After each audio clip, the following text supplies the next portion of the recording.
Olá, boa tarde, como é que estão todos? Vamos aguardar a professora Milena,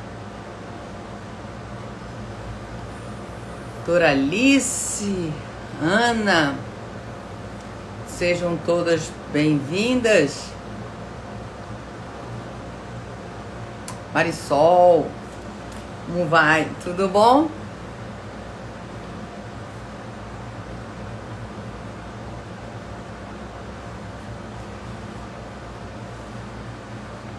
Vamos aguardar aqui um pouquinho. Vamos falar sobre trust hoje.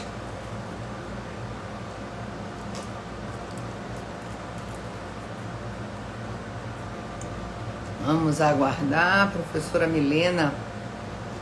Milena, você tá aí?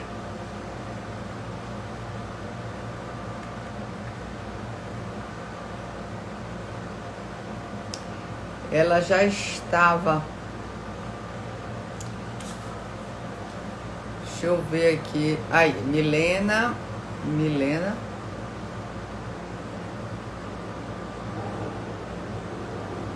você tem que apertar um solicitar para eu poder te aceitar. Logo depois que você entrou, deve ter entrado um solicitar.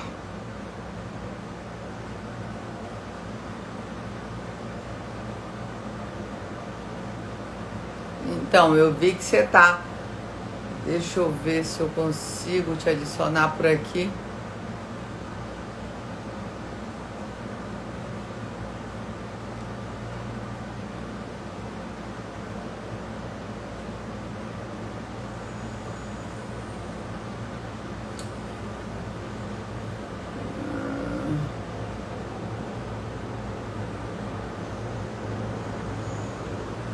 Não viu solicitar. Então sai de novo e entra de novo. Logo depois tem um solicitar.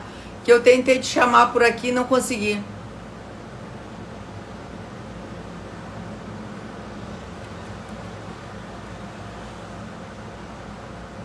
Sai como se...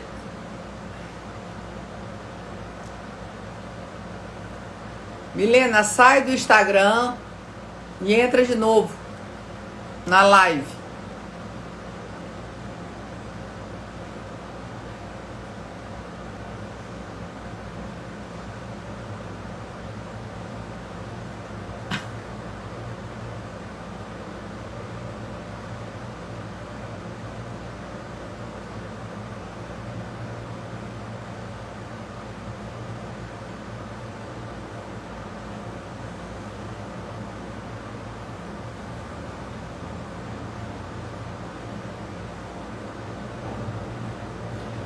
É isso que a Isa Carla tá falando.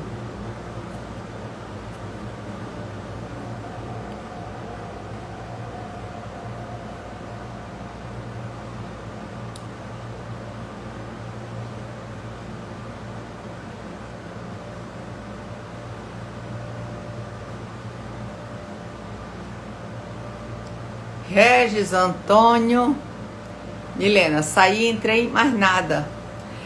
Eu acho que o teu, eu tô tentando te chamar por aqui, tá dizendo que você não pode participar. Não sei se algo teu é fechado.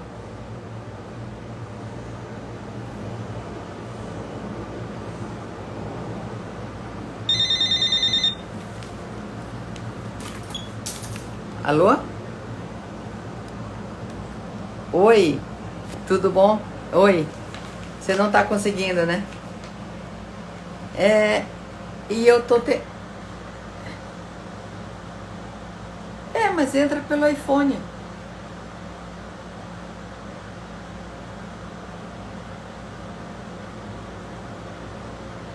Normalmente entra não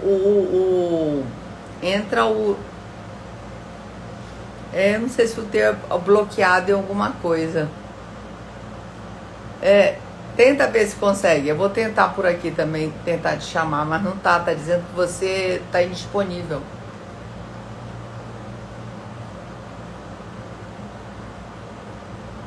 Não, é por celular. O Instagram só funciona no celular, não funciona no computador. Não, você tá no celular? Não, tenta pelo celular. Ah, tu tem ele instalado no teu celular? Então procura por ele lá, tá bom? Beijo, tchau. Oi, gente, desculpa, problemas técnicos, mas se tá aí, vamos ver, acho que agora vai dar certo. Então, vamos falar sobre um tema super interessante, importante. Vamos aguardar a professora Milena Donato Oliva entrar. Vamos ver se agora dá certo.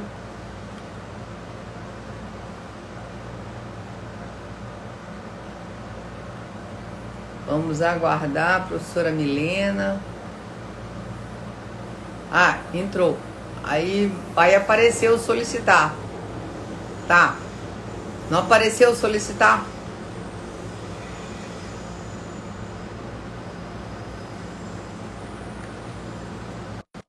Deu.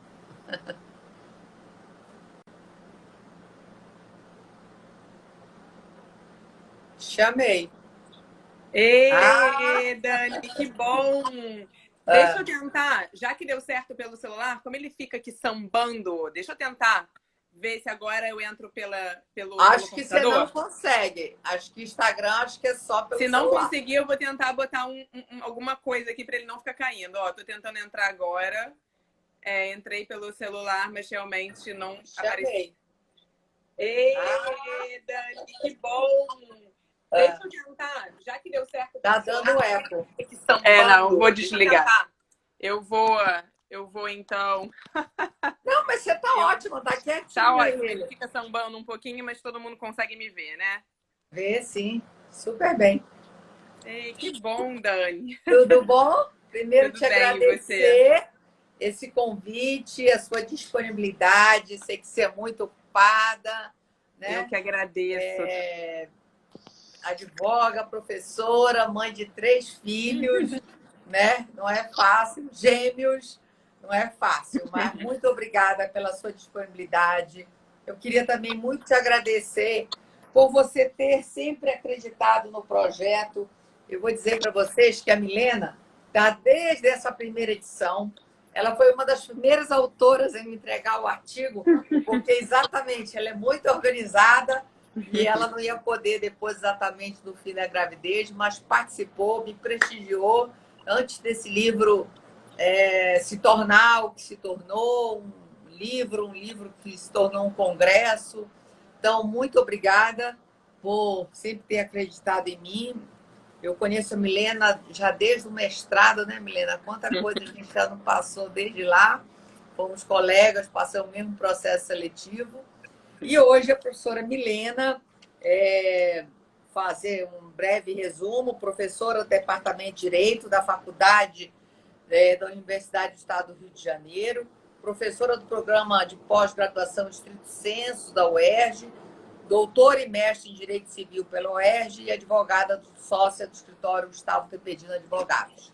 E minha amiga, que eu posso inserir aí no currículo. Muito obrigada, Milena, pela sua disponibilidade e falar de um tema tão interessante, porque as pessoas têm muita curiosidade sobre o tema, nem todo mundo escreve, mas eu acho que, acima de tudo, seria bom a gente esclarecer esse, às vezes, um olhar certo.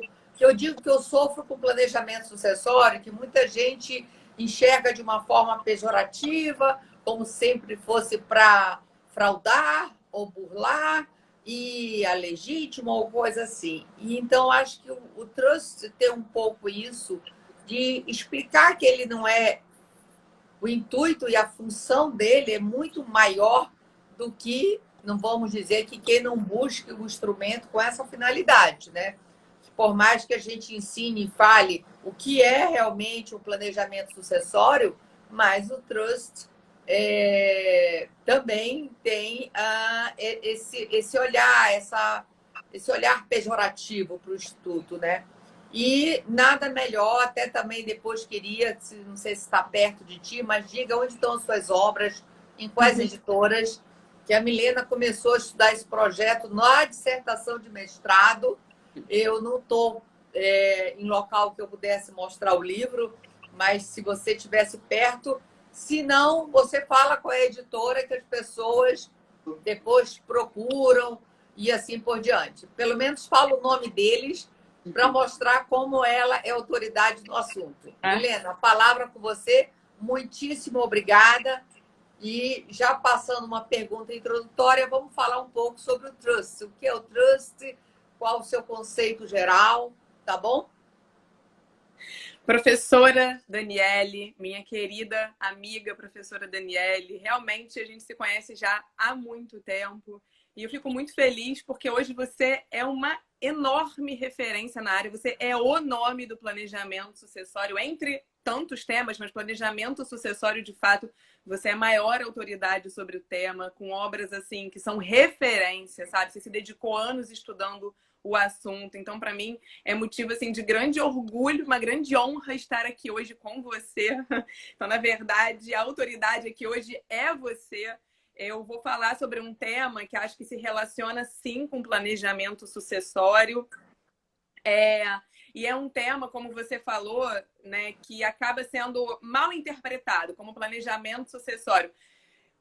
Acho que transmite a ideia, né, de que se você quer planejar algo é porque você não quer seguir o curso normal. E se você não quer seguir o curso normal, é porque você está, no fundo, tramando algo, né? Querendo fazer coisas para as quais, na verdade, o direito não te habilitaria. Então, você quer dar um jeitinho aqui, um jeitinho ali. Realmente transmite um pouco essa ideia, né? E acho que esse é um ranço que também acaba contaminando o trust. Como se ele quisesse dar um jeitinho, dar uma burlada aqui, uma flexibilizada ali, mas não.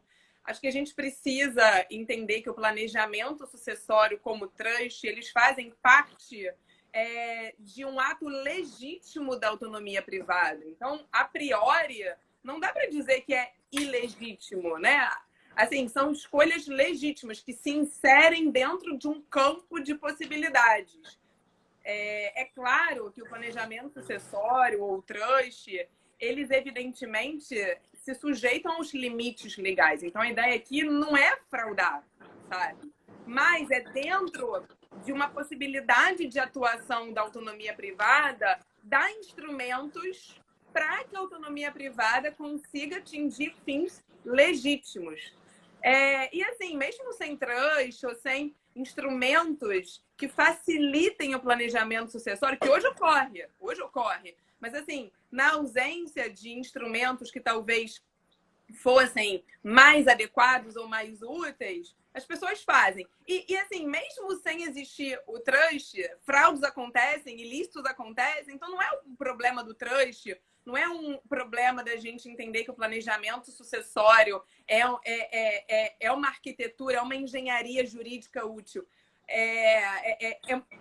Assim, a gente entender que os instrumentos que já existem, uma compra e venda, uma pessoa jurídica, uma doação, já podem viabilizar e propiciar fraudes. Assim, simulação, fraudes existem. Como diz o professor Rolf um dia desse, disse, Daniele, desde que lei existe fraudes a ela. E a questão é que todos têm os remédios necessários para... Então, não, é como você realmente diz, não é o troço que vai te levar para o mau caminho ou estar te induzindo a fazer.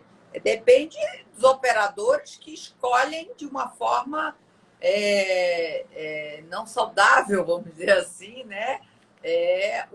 Os instrumentos para finalidades incorretas. Né?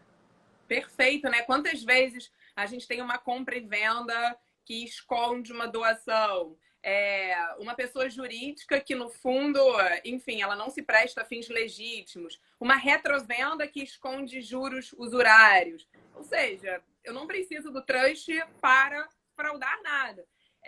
Portanto, esse pensamento, o trust facilitaria fraudes? Não. E acho que é isso que eu queria tentar explicar com a pergunta inicial que você me fez. Tá, então o que é o trust? Vamos tentar defini-lo de uma forma assim simples. O trust, de forma bem simples, ele é um instrumento jurídico muito versátil, tá? E ele se caracteriza pelo binômio flexibilidade e segurança. Então, o trust, ele realmente se caracteriza por ser um mecanismo seguro e, ao mesmo tempo, flexível. Mas como é que é a estrutura elementar dele, né? Ele pode ter várias estruturas, mas vamos pensar na estrutura mais elementar, a mais usual, talvez. Ele é composto por 3 personagens, né? Vamos chamar de fiduciante, aquele que institui o trust.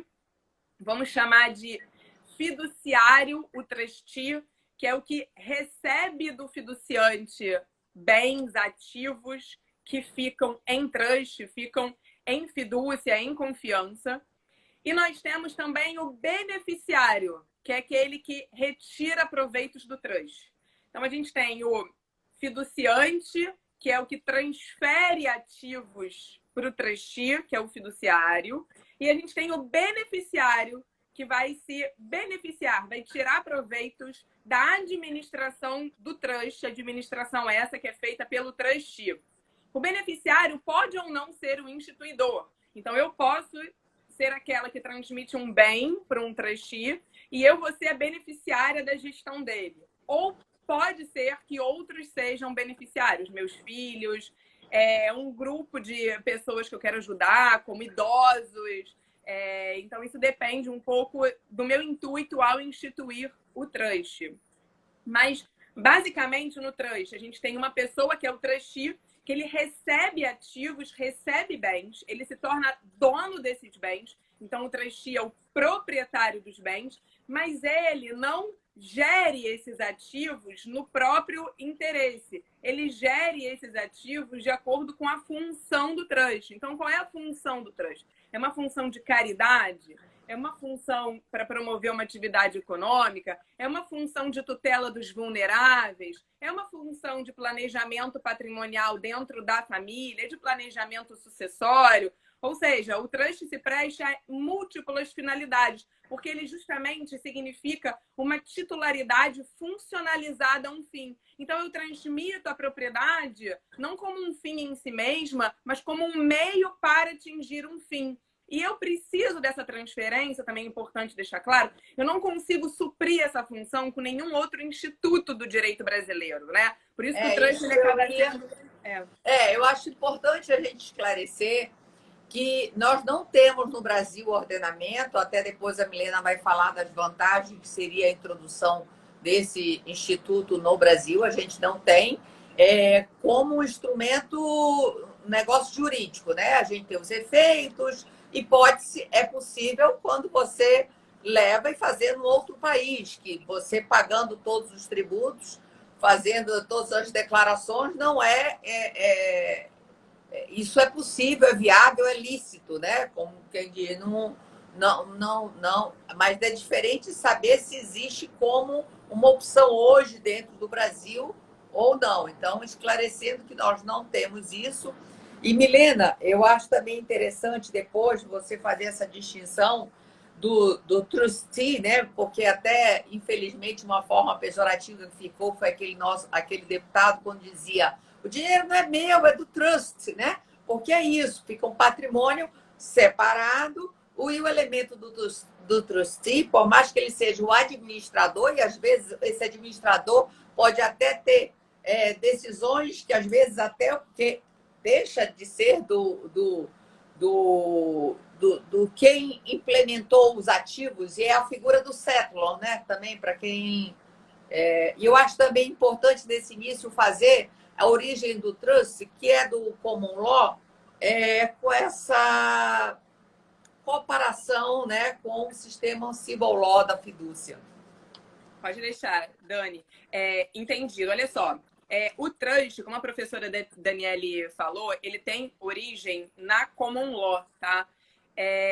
A ideia do trust é justamente, ele surge quando se dá força jurídica a esse vínculo fiduciário do trustee com os bens. O trustee não pode se apropriar dos bens em benefício próprio. Portanto, como ele não tira proveitos pessoais daqueles bens, né, o cônjuge do trustee não tem acesso aos bens, os credores do trustee não têm acesso aos bens, os herdeiros do trustee não têm acesso aos bens. E aí, a civil law, os países de tradição romano-germânica, ficaram um pouco assim perplexos com esses efeitos. Poxa, mas se ele é dono, mas ele não tira proveitos. Se ele é dono, o cônjuge não tem acesso. Se ele é dono, os herdeiros não têm acesso. Se ele é dono, os credores não têm acesso. Então, ele é um dono meramente formal. A propriedade substancial não é dele. A propriedade substancial é de quem se beneficia dessa gestão dele. Só que essa forma de ler o trust, ela torna o trust incompatível com os países de tradição romano-germânica. Porque nos nossos ordenamentos, né, de civil law, a gente não reconhece a dupla propriedade, uma propriedade formal e substancial. Isso não se encaixa no nosso sistema. E, portanto, o trust ele foi visto por muitos anos como um instituto insuscetível de aclimatação pelos ordenamentos da civil law. O que aconteceu? Diante disso e da necessidade, por outro lado, prática, né, dos países de civil law entenderem o trust, até absorverem pelas transações hoje em dia, né, cada vez mais transações entre os diversos estados. Transnacionais, né? Exatamente. Foi feita uma convenção de Haia sobre os trusts. Essa convenção de Haia, ela tem por escopo decodificar o trust de uma forma que a civil law consiga entender. Então, a Convenção de Haia, ela estabeleceu os principais efeitos do trust que a civil law deveria reconhecer. E qual foi o instituto jurídico utilizado pela Convenção de Haia para que o trust pudesse ser, vamos dizer assim, absorvido pelos países da civil law? O instituto foi o patrimônio de afetação, foi o patrimônio separado. Porque esse instituto já é conhecido pela civil law, mesmo que nós não tenhamos, como no caso do Brasil, né? A gente não tem, assim, uma disciplina geral sobre o patrimônio de afetação. Ele já existe há muito tempo. Ele já existe na própria herança, que é um patrimônio separado em relação ao patrimônio pessoal dos herdeiros. Então, de uma certa forma, o patrimônio de afetação ele foi a chave de conexão da civil law com o trust. E os países que absorveram o trust, os países da civil law que absorveram o trust, o fizeram com base na ideia de patrimônio separado. E que ideia é essa, então? Em que isso se diferencia do negócio fiduciário, como a professora Daniele indagou? O negócio fiduciário, que os países de civil law conhecem já, ele se caracteriza pela transferência de um bem ao fiduciário para que ele desempenhe uma função. Até aí, estamos par e passo com o trust. A diferença é que eu não tenho o patrimônio de afetação. Eu não dou poder à autonomia privada para criar um patrimônio de afetação. E, nesse sentido, o negócio fiduciário ele perde em efetividade. Eu não consigo ter a segurança de que aqueles bens vão ficar blindados. Daí a segurança do trust, né? Eu falei do binômio, flexibilidade e segurança. O binômio, a perna segurança, ela falta no negócio fiduciário porque aqueles bens não estão separados. Eles estão misturados no patrimônio do fiduciário. Sujeitos a ataque de credores, por exemplo, do fiduciário. E no trust, não. A Convenção de Haia deixa muito claro, credores do fiduciário, cônjuges e herdeiros, não têm acesso aos bens. Se o fiduciário falece, se o trustee falece, entra um outro no lugar dele, porque justamente ele é um gestor. Mas é um gestor proprietário. Não é uma propriedade formal, é uma propriedade funcionalizada através de um patrimônio de afetação. Então, é como se ele tivesse vários patrimônios, o pessoal dele e outros patrimônios conforme os trusts que ele administrasse. E por que, então, que ele vira dono, né? Por que a gente precisa disso? Por que já não seria... Por que o mandato não resolveria? Aí é o binômio flexibilidade. A gente tem os dois no trust, a segurança da separação patrimonial e a flexibilidade, que ele sendo dono, ele tem poderes máximos de gestão. Então, ele vai poder agir da maneira que ele entender conveniente para atingir esse fim. É claro que se ele abusar ou cometer alguma ilegalidade, o beneficiário tem ação contra ele, claro, mas é uma relação entre eles. O que importa é que ele, como proprietário, ele tinha externamente poderes plenos de agir. E a ideia é justamente franquear esses poderes plenos de agir para que ele consiga atingir a função do trust da melhor forma possível. Ah, ele pode hipotecar, ele pode alienar, ele pode doar. Não há uma limitação a priorística, ele pode fazer tudo, por isso a flexibilidade, mas tudo desde que em consonância com a função do trust. E esse desde que é na relação interna entre as partes. Na relação externa, ele é o proprietário pleno, por isso que ele tem poderes plenos, daí a flexibilidade e a segurança. Não, perfeito. Eu acho que esse esclarecimento da questão da responsabilidade e da questão também da origem, apesar que a Itália, se doló, ela tem o trust inserido na legislação, né? No ordenamento, né? Mais timidamente, mas tem. Bem, Milena, dentro ainda da linha do seu artigo, quais os elementos essenciais do trust?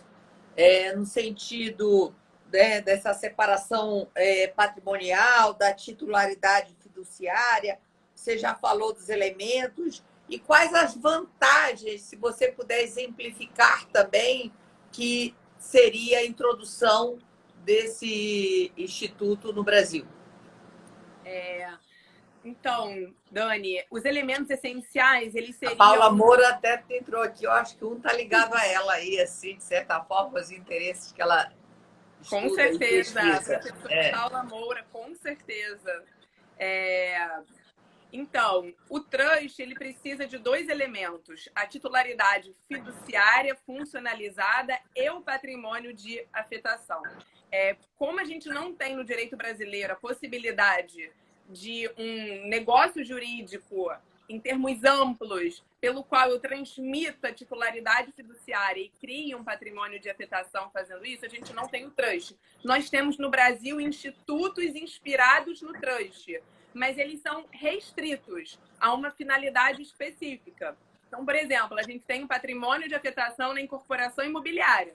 Ele é inspirado no trust. Os fundos de investimento são inspirados no trust, mas eles são regulamentados e incidem em certas atividades de forma específica. Portanto, eu não tenho o trust, porque a ideia do trust é justamente um instituto geral, em que nós usemos onde quisermos. É como se ele fosse segmentado, ele tivesse vários institutos, mas não tem tudo reunido num só, né? E Exato. Aí aqueles têm a sua limitação, porque não tem essa versatilidade que tem, que é a palavra-chave, eu acho, além de flexibilidade e segurança, eu acho que é a versatilidade, né? Que você destaca sempre essa possibilidade, né? Perfeito. E aí, por exemplo, né? Pediu para dar um exemplo. Vamos pensar em termos de planejamento familiar, né? Que pode ser sucessório também, mas vamos pensar assim, no meu caso, por exemplo, pensando, como você falou, eu tenho 3 filhos pequenos. A preocupação, dentre outras, que surge é garantir a educação. Então, se a gente tem preocupação de, enfim, perder emprego, ficar doente, nos resta alguns instrumentos limitados para debelar isso, como o seguro. Tem seguro educacional, por exemplo. Mas os seguros são instrumentos um pouco de prateleira, não é sob medida, né? Eu tenho que ir lá, é aquela pólice, são aquelas condições pré-determinadas. Então, você fica um pouco restrito. Agora, digamos que, por hipótese, a pessoa que quer instituir o trust, ela tem algum dinheirinho guardado e ela pensa assim, poxa, eu queria reservar esse dinheiro para a educação dos meus filhos. E o que acontece? Já traz esse cheiro de fraude, né? E já está querendo pegar o dinheiro e separar. Mas vejam bem, no dia de hoje, né? Essa pessoa imaginária, vamos dizer, ela está com todas as obrigações em dia, não é ré em nenhuma ação, não está devendo para ninguém, está tudo assim, a vida dela está redonda. Ela não poderia pegar esse dinheiro, né? Digamos que ela estivesse respeitando legítima, tudo. Vamos dizer que ela está dentro dos limites legais, totalmente dentro dos limites legais. Ela não poderia pegar esse dinheiro e doar para os filhos dela? Doar para um amigo, de novo, dentro dos limites legais. Ela não poderia, assim, gastar esse dinheiro? Então, no dia de hoje, quando a gente examina a fraude, a gente examina no instante da alienação. Então, digamos que ela pegou um montante e alienou para os filhos, botou na conta bancária dos filhos, por exemplo.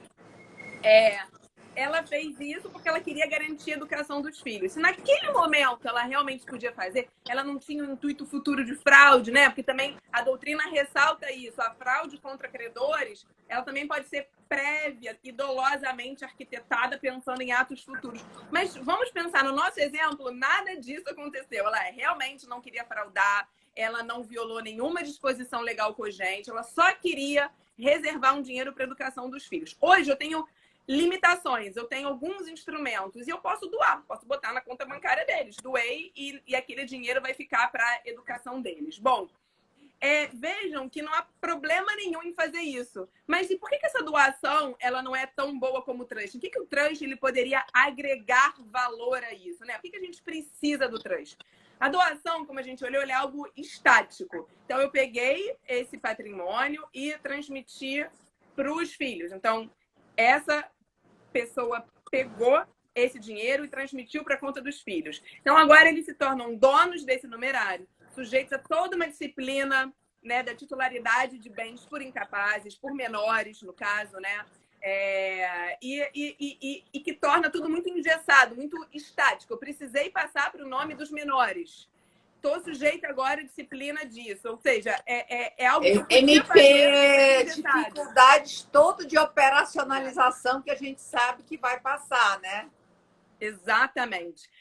Por que eu não poderia pegar essa mesma quantia, transmitir para um trustee, que é uma instituição profissional, e aí é uma transmissão dinâmica e não estática, porque no fundo eu não estou preocupada muito com o dinheiro em si. Eu estou preocupada em que esse dinheiro cumpra uma função de educação. Então, se ele vai transformar esse dinheiro em ativos, em outros ativos, o que ele vai fazer com esse dinheiro, no fundo, não me importa. O que eu quero é, olha, eu tenho X de riqueza. Eu quero que essa riqueza tenha função de educação. Será que você pode, por gentileza, cumprir isso? No exemplo da doação, se a pessoa morre, a gente não sabe se o tutor ou quem vai ficar responsável por aquele menor vai usar realmente para educação esse dinheiro. Então, vejam que o trust ele possibilita algo mais sob medida do que é desejado pelas partes em termos de planejamento patrimonial. E aí a sua pergunta, Dani, quanto à eventual fraude, né?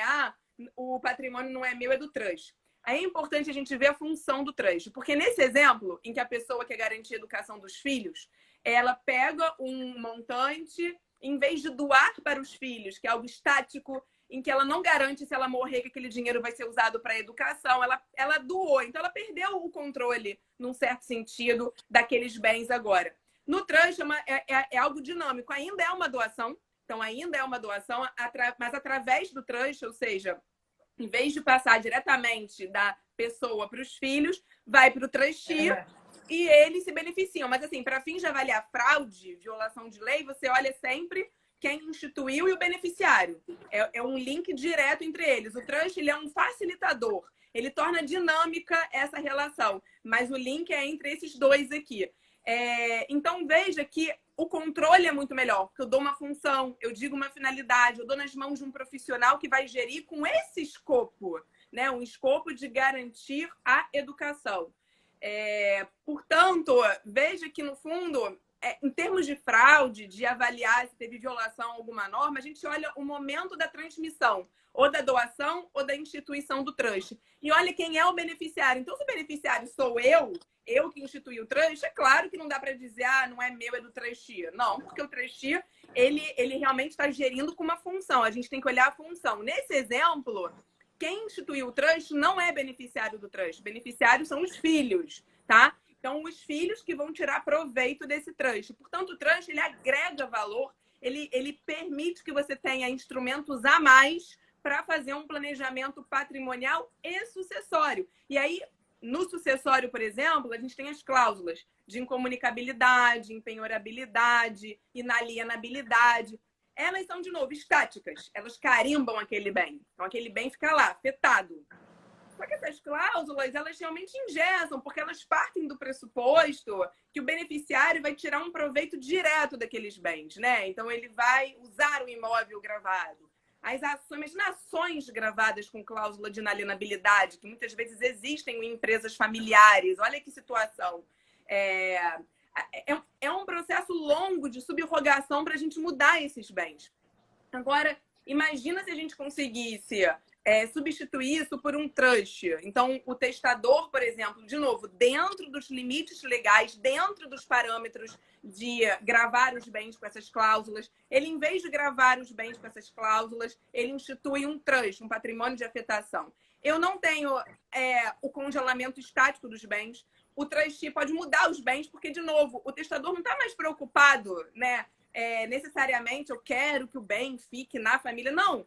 Ele está preocupado em garantir condições a pessoas que eventualmente são vulneráveis da família dele. Continuação, né? Perpetuidade até do próprio negócio, que às vezes muito quem busca um planejamento quer exatamente essa continuação, seja do ramo do negócio da família, e que nem necessariamente os herdeiros são os melhores administradores.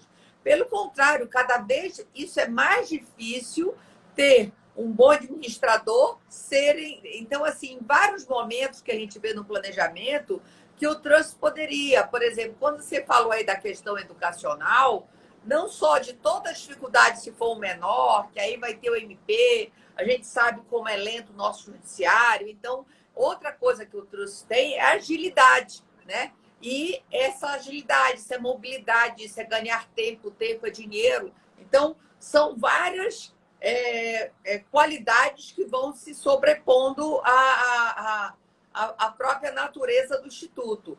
E aí, quando você fala em cláusulas, eu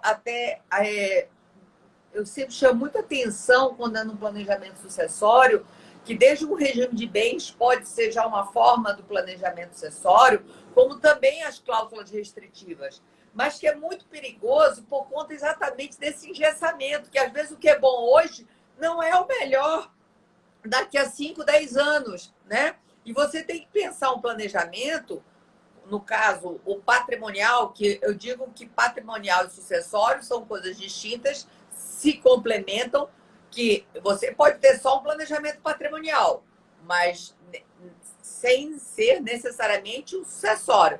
Mas não tem como você fazer um planejamento sucessório sem passar pelo planejamento patrimonial. E aí, duas coisas que me chamaram a atenção na sua fala, que eu acho bom esclarecer, é como se constitui, as possibilidades de se constituir o trust por doação, compra e venda, de como nasce esse trust. E também, dentro dessas medidas, a gente vê, por exemplo, ao você falar, não só a questão da educação, das cláusulas, mas, por exemplo, de tutela, né? Uma vez, eu até conversando com o Pablo Renteria, o professor Pablo Renteria, sobre a possibilidade e a necessidade de quando se quer, às vezes você teve já um caso de uma esposa com câncer e o outro com Alzheimer, novos, tinha uma filha maior, mas uma menor, e tinha uma maior, mas com síndrome de Down. E buscam, às vezes, um fundo de rendimento para isso. Mas o fundo de rendimento tem suas limitações pelas regras da CVM, né?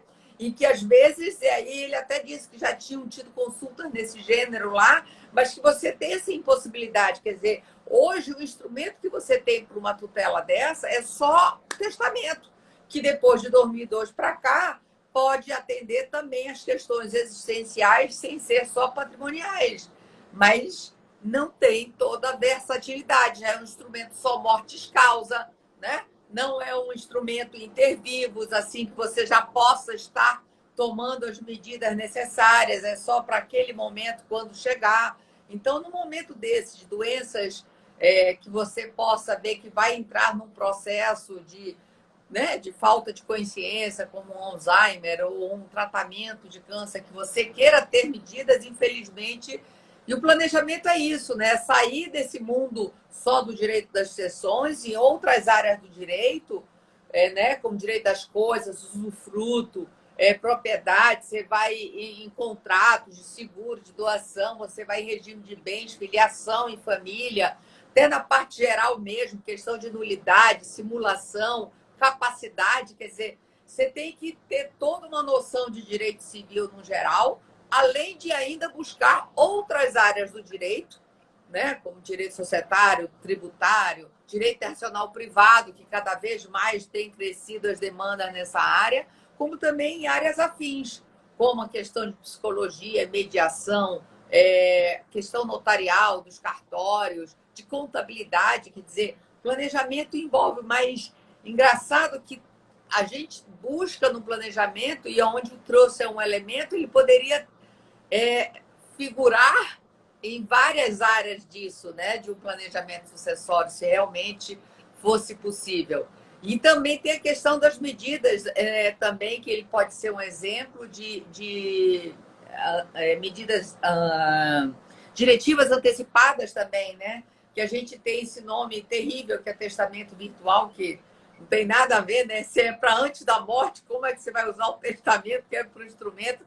Mas é aquelas terminologias que pegam, né? Que acabam pegando, mas só complementando como se constitui, de que formas é possível constituir o trust.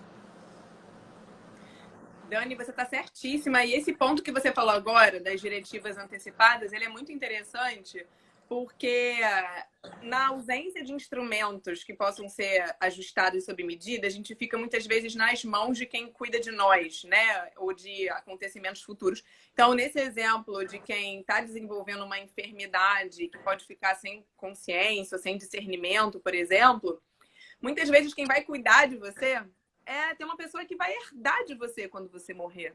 Então, quase tem uma situação de conflito aí, né? Será que ela vai pegar o dinheiro de quem tem a enfermidade realmente, claro, respeitando, não estou falando em termos de tratamento invasivo, mas será que vai fazer fisioterapia como tem que fazer? Ou vai achar até muito caro, não precisa de fisioterapia, né? Esses cuidados, será que vai escolher realmente um colchão confortável para a pessoa que tem uma enfermidade específica? Você fica nas mãos de quem está cuidando de você. Ao passo que, se fosse possível instituir um trust efetivamente, a gente conseguiria direcionar parte do patrimônio para cuidados com a saúde, uma vez que a gente já tem a consciência que está desenvolvendo uma certa doença, já sabemos o fim que ela vai ter e, portanto, a gente vai ter total capacidade, nesse momento, de escolher o destino a ser dado pelos nossos bens. E, de novo, dentro dos limites legais, até antes de responder a sua dúvida, muito importante ficar claro que acho que o que ronda no imaginário, por exemplo, nesse exemplo da educação, o fulano transferiu para um trustee, sei lá, tanto de dinheiro para garantir a educação dos filhos. Aí amanhã esse fulano, né, ele está devendo, tem várias dívidas, ele cometeu um ato ilícito. Aí todo mundo vai querer pegar o dinheiro do trust porque vai achar que não é justo, afinal, se ele deve, por que os filhos dele estão tendo acesso a uma educação? Mas se não fosse o trust, fosse uma doação que tivesse ocorrido 10 anos antes, justamente, num momento em que não haveria fraude, em que o ato de disposição foi perfeitamente legítimo, por que ele é mais protegido, mais legítimo do que o trust? Só porque o trust ele se perpetua no tempo e você enxerga ele, mas em termos jurídicos a disposição foi lá atrás, o ato de disposição foi lá atrás. Isso que é importante deixar claro. Eu transferi para o trust, não é mais meu, nessa finalidade de beneficiar os filhos, né? Se fosse outra finalidade, tudo bem. Mas aí os meus credores iam poder pegar os benefícios, né? Se a finalidade fosse me beneficiar. Mas aqui eu já transmiti para os filhos, já transmiti, só que através de um trust. Então é muito curioso, que eu acho que é um pouco essa questão imaginária que ronda, né? De parecer que você está fraudando os seus credores, mas o ato foi 10 anos antes, quando não tinha credor nenhum. E não foi dolosamente arquitetado para fraudar ninguém, porque se foi também, claro, que isso é coibido. Mas então, como o trust é instituído? Bom, hoje a gente não tem como instituir o trust no Brasil, dando plena eficácia de trust a ele. Mas, justamente porque ele em tese, tem o potencial de promover inúmeros interesses, ele pode ser instituído de várias formas, mas de uma maneira geral, vamos pensar o exemplo mais comum, é o da doação. Então, você doa, você transfere bens para o trustee para ele exercer uma função. Isso envolve problemas tributários, porque como a gente especialmente não reconhece o trust, existem duas pernas aqui de transmissão, né? Uma do fiduciante para o trustee e no futuro, porque o trust tem um prazo para se encerrar, do trustee para o beneficiário ou para outrem, né? Então a gente teria aí uma bitributação que é bem complicada nesse sentido. A atuação do trustee pode ser remunerada ou pode ser gratuita. Então, existem várias modalidades, né? A gente pode ajustar o trust no âmbito de uma operação onerosa. Então, os beneficiários, no fundo, eles não estão recebendo uma liberalidade, mas é uma contrapartida de algo que eles fizeram antes. Não existe, vamos dizer, uma estrutura rígida para o trust, tá? O mais importante é saber que o trust ele é marcado por essa flexibilidade, seja de estrutura, seja de funções e de papel do trustee, que pode ser remunerado, pode não ser. O beneficiário pode receber a título gratuito ou pode ser a título oneroso. Aí depende de onde o trust se insere. E o trust também pode ter uma função de caridade, função caritativa, de realmente beneficiar eternamente certos grupos e pessoas vulneráveis percebidas de forma coletiva. Obrigada, foi perfeito esse esclarecimento. Tem algum projeto, alguma coisa, por exemplo, quando falo em legítima, eu vou falar de planejamento sucessório, eu digo que eu não vejo projeto a curto e médio prazo de uma mudança nesse cenário. Por mais crítica que eu seja a legítima e tenha a crítica e achar que é necessário ela ser revisitada, ser reavaliada, né, como mais de acordo com a nossa sociedade contemporânea, eu não consigo, e até vi a dificuldade do próprio IBDFAN entre si, dentro de uma comissão de estudos, de se chegar a uma proposta de um anteprojeto. E não conseguiu se entrar no consenso em relação à legítima. O que se conseguiu entrar em consenso foi que tirar dentro da ordem avocatória o herdeiro de cônjuge necessário, né? O cônjuge de herdeiro necessário. Foi o que se conseguiu. Então, realmente, eu também gosto de fazer muito a distinção que legítima, que é o grande limitador também do trust e assim por diante dentro do país, né? Que, respeitando a legalidade, os limites legais, no Brasil a gente tem 50% do nosso patrimônio, né, alto da legítima, restrito aos herdeiros necessários quando forem. As pessoas estão vivendo bem mais e esquecem que às vezes não tem filho, mas você ainda tem pais, né? E seus pais são seus herdeiros necessários. A professora Ana Luísa Maia Nevares, inclusive, né, autora, junto com o professor e a professora Rosa, o professor Gustavo Tepedino, aí dos fundamentos do direito civil em relação à sucessão, ela fala desse supercônjuge, né? Nesse papel que o cônjuge concorre com os descendentes, concorre com os ascendentes e ainda está em terceiro lugar.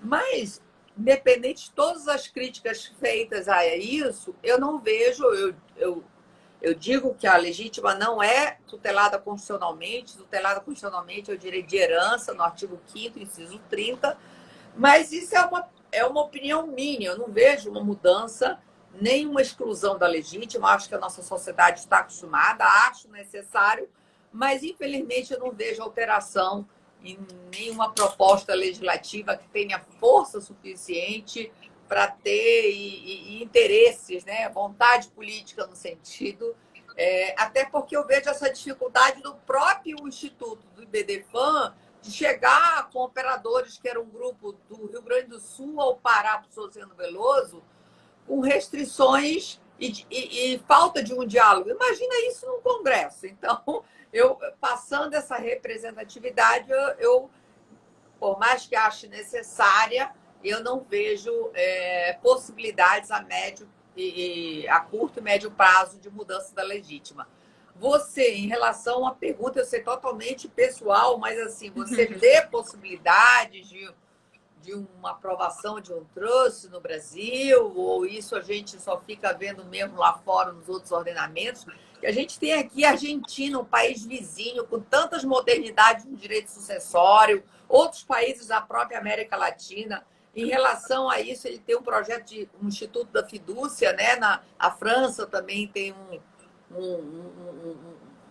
instituto que funciona, tem a sua finalidade, a sua aplicabilidade. Como você disse, na Itália começou, mas até a Itália, que é extremamente conservadora, ela já tem coisas bem mais Tem o pacto de família, que ainda não temos no Brasil, mesmo que seja na questão empresarial, mas de uma possibilidade de negociar a sua herança se for em questões da empresa, né?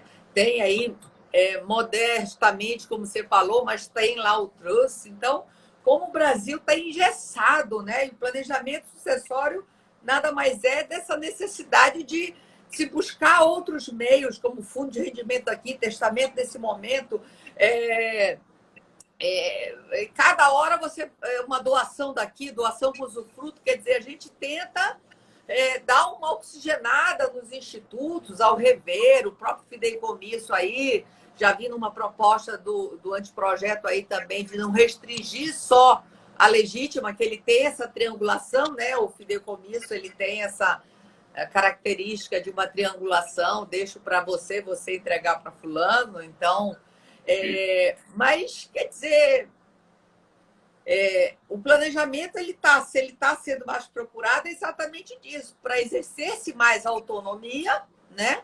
Dentro desse engessamento que existe dentro da nossa legislação sucessória e outras áreas aí, mas precisando desses ares para possibilitar maiores flexibilizações, possibilidades, versatilidades, até para compor os interesses dessas famílias hoje tão compostas de formas tão diversas, né? E que têm interesses e vontades, né? Porque eu vejo... E a própria solidariedade, quando eu trabalho a minha tese, planejamento com solidariedade familiar e autonomia, as pessoas falam, mas não são excludentes, não, elas são complementares. Você pode buscar institutos que atendam a esses princípios constitucionais, né? Dani, então, se eu tenho esperança de incorporar o trust no Brasil. Pois é, nós somos um pouco resistentes a isso. Os nossos vizinhos, né, os países da América Latina, América Central, enfim, praticamente todos incorporaram o trust. Realmente o Brasil ele está bem isolado nisso. Na Europa, a gente também vê um movimento muito forte, e a Itália, até diria que ela assim, além da doutrina italiana ser muito rica, o judiciário italiano começou a reconhecer trusts de italianos por uma questão de isonomia, porque como a Itália ratificou a Convenção de Haia, ela era obrigada a reconhecer trusts no território italiano celebrados, enfim, por estrangeiros. Por isonomia, começou a reconhecer também para italianos. Então, tem um movimento muito forte. Os nossos vizinhos já incorporaram trust há muito tempo, mas a gente... por questões, assim, cada um fala uma coisa, fraude, mas, assim, não é fraude. Se for fraude, a gente vai anular o trust, como qualquer negócio jurídico. O trust é um negócio jurídico translativo para desempenhar um fim, é só isso. Então, ele é anulável como qualquer outro, ele é nulo como qualquer outro, ele é fraudulento como qualquer outro, e nós temos remédios para coibir se essas hipóteses se verificarem, né? Então, assim, não vejo. Aspecto tributário. Todos os países fizeram. A França ficou 10 anos com um projeto empatado discutindo questões tributárias, mas uma hora se ajeita. É política legislativa, é política pública. É sentar e ver o fato gerador, qual vai ser, como vamos resolver, mas assim, não é um empecilho. Então, acho que falta vontade política, mas talvez porque as pessoas não enxerguem. Acho que a pergunta maior é: por que a gente precisa do trust? Acho que as pessoas não se convenceram que a gente precisa do trust. E enquanto as pessoas não se convencerem que a gente precisa, não vai ter trust no Brasil. Porque as pessoas acham que, não, mas não precisa, mas a gente faz assim, faz assado. O planejamento, mas se dá um jeitinho. Mas precisa, porque esse jeitinho, como você mesma falou, ele não é perfeito. Então, nesse exemplo do fundo de investimento que você deu, os pais queriam proteger filhos vulneráveis, filhos que tinham uma situação de especial vulnerabilidade. Não tem outro instrumento para uma gestão profissional. Você vai fazer um fundo. Como era uma família abastada, fez um fundo de investimento.